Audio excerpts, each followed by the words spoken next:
Bir soru ki umumen mulhidlerin tarafından aydılyanlar.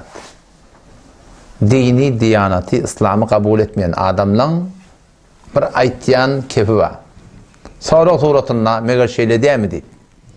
Beden bizim Müslüman doğrulumuzda şolun aytyan sözünden müteessir olup kavi anlayabilmeyen şolun aytyan kefi doğru mu hadi?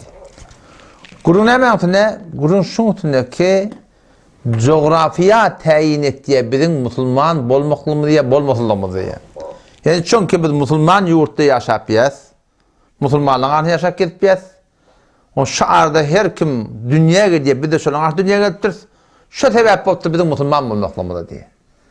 O taraftan Yahudiler, oğullar Yahudiler arasında dünyaya gidiyor. Mesihiden gidip Mesihiden arasında dünyaya gidiyor. Şu turatında şu zamanın, şu muğiyetin coğrafyası, yaşamaklık yeri, şu adamın Müslüman olmaklığına, ya Yahudi olmaklığına, ya Mesih olmaklığına, ya kullen bidim olmaklığına diye, şu tayin ettiği bizim şeyde olmaklığına diye. Şu kurum buna açıklanma var. Dikkat Müslüman'da olun da, muhit zindeki coğrafyayı yaşayıp verilmedin tesiri, bizim yaşayışımızda burada değil ki manşak edip olsun.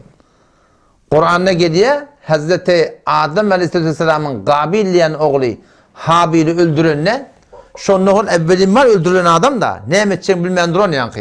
Bu ne etmeli kadar? Doğunun cihedi kattır. Allah Tebarek ve Teala şu ta'da qargani veriptir. Qarga şu öl yankı başka bir ölüp yatan qargan cihedini yeri kadar kanım gömüptür. O da şondan görüp de diye fe'uvari sevate ahi deyip diye şondan öğreniptir diye doğunun cihedini ne yapalım gömmektirin diye.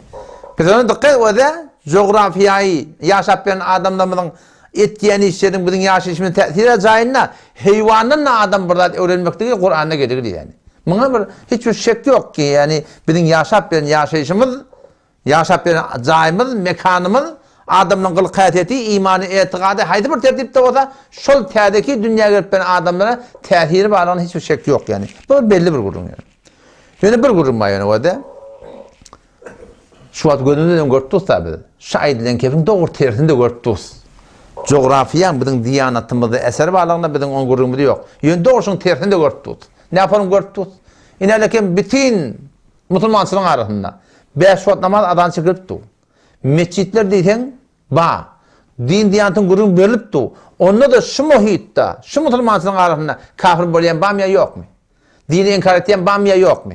Ateist boleyen bamya yok mu? Mulhid boleyen bamya yok mu? Kur'an'ın inkar eten bamya yok mu? Bazı şey değil mi? Petonla hemçinin ki şu bizim muhit-i zindegimizde bayın ki din, diyanat, teoret, tertip kuruluğu onun da şunun tertibinde bolayan olsa petonla şu kefi mutlak tuğratında hava coğrafya bizim dinimizi tayin ettiği demektir. Şu tuğratında kulli tuğratında yanlış şey yani. Orada mesela coğrafya eser etmeyen o. Ne o tuğratında da ne o da? Yahudi'nin arasında, Mesih'in arasında, ateist'in arasında, mulhid'in arasında ne kadar ha Müslüman oluyorlar. Bayın ki coğrafyayı itaydan, muhit itaydan, yaşayış itaydan kafirlerin arasında dünyaya götürürler. Onu da Müslüman oluyorlar. Petrona şahit diyen ki coğrafya bizim dinimizi tayin ettiği, yaşayıp veren yer mekanımız bizim Müslümaniye falan bulmaklığımıza sebep oluyor. Tesiri var kamil suratına demektir yanlış. Sebeplerine gurun yok, tesiri varına gurun yok. Ama doğrusun tersine de ulaşandan sonra adamlar hatta bulup başarıya yani. Burada ki şu bir öz aramızda var ama şu ne mi? Görüp tut yani şey değil mi? O zaman arada yine bir soru geliyor. Şu gurunun üstüne. Oğluncukla oluyor. Müslüman çağa takım Müslüman çağı. Yahudi, Mesihi, haytı bir millet Müslümansızlıktan başla. Eğer oğluncuk ka dünyaya gitti. Oğluncukluğun niyetteki yaşta 10 yaş, 12 yaş temiz akıllı 15, 18 yaşta diyerler. Hakkaydın hak kaydın, nahak kaydın teşhis bilmeden önce dünyadan kayıtsa şu balğa, buluğu aklı da balğa olup da hakkaydın saylap bilmek yaştan önce dünyadan gitse ola adamlara azap yok. Belki inşallah ola cennetinin kıtması da olacak diye. Mesela bu grubunda hal oldu şey değil mi?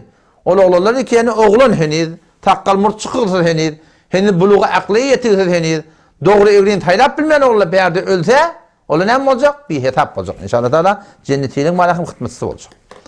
Ama eğer bir mantıkada yaşayıp veren olsa o cengalhay Amazon yanak. Bir yeri kesin din diyanetine yetmeyiptir. Hiç gururun yok. Asıl İslam'dan, dinden, diyanattan hiç tebliğ bolmaptır. Öyle heyvallayalık yaşap veren adamlar var. Olan hakkında hüküm neyme? Allah Teala Kur'an aydan muhtedi var. 15. ayet Sure-i Esra'da geliyor. وَمَا كُنَّا مُعَدِّبِينَ حَتَّى نَبْعَثَ رَسُولًا. Allah Teala bir tarlaman ki bir ummata, bir cemaate, bir millete peygamber edip iyi vermesek onlar bir azap vermeyecektir. Hemen kadar ki Halık va, Malik va, aynı bilen nispet etini tanıyışarak şu miqdarda tanıyda şolar şartı kifayet edecek. O din diyanete amel etmeyen şu bilen akla ne demek amel etme biliyor musun? Oradan da şu doğrudan inşallah da başından tav olacak. Bir yere mekani bolsa fakat şu tadı Mesihiyet tebliğ oldur. İslam'da esen haber bolmaptır. Fakat Yahudiyet tebliğ oldur. Din var, geçen değiller.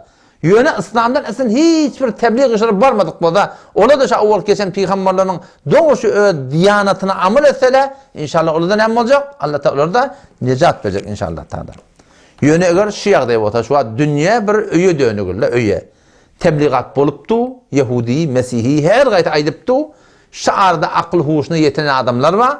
Şolun tahkik edip tapmaklığı, tahkik edip iman getirmekliği, o şu doğrultuda şuna girip de bakayım şu Müslümansının adamından bolmaklık ne mi? Şolun vazifeti yani. Şu suratın inşallah Teala şuurun açıklanı da şey değil mi? Peki o da coğrafya bizim dinimi tayin ettiği yok Müslümanların böyle de.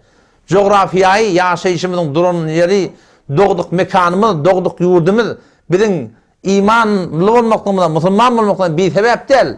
Ama oraya şu yurdun arasındaki İnçeme bizim okumuş hem de tekten bedeni mescid var. Ortam onda da var akım.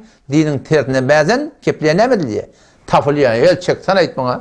Orasında onun bir ürün değil. Huday takkan ne mi diye ben namaz diyeyim de namazın kursunu aktım deyiptir diye. Öyle Müslüman şağatı var ya. Şey deyip durunla kıyına takta bizim aramızda bolmayan ne yani. Allah temizliğine tevfik versin. Vesselamu aleyküm ve rahmetullah.